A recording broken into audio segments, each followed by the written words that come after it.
Before time, there was only him, and with a single word, the universe was born. He shaped man from the dust, breathed life into his lungs, gave him paradise and a choice. But with that choice came the fall. A broken world, but not a broken plan. A man, an ark, a second chance. When the earth drowned in wickedness, one man stood in obedience, and God saved humanity through a flood. Man tried to reach heaven by their own strength, and God scattered their pride to the winds. To an old man with no children, God gave a promise. Your descendants will outnumber the stars. A test of faith, a substitute provided, a foreshadowing of things to come, betrayed by blood, broken in prison, raised to power. Joseph's pain became purpose.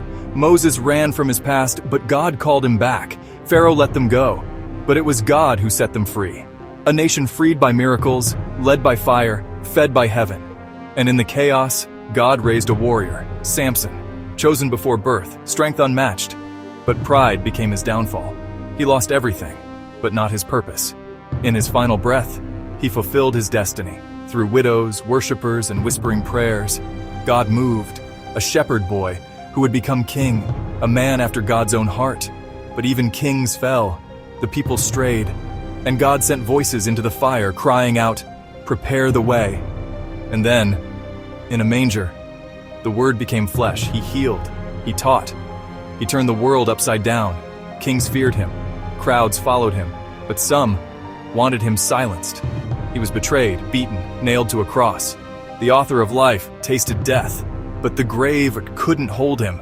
He rose, he reigns, and the story isn't over. This isn't just ancient history, it's your story, your rescue, your redemption. From Genesis to Revelation, one story has echoed across time. One king is coming again. The world may forget, but this story will never end. Please remember to like, comment, and subscribe to our channel, Throne and Kingdom. New epic Bible stories every week. Don't miss what's coming next.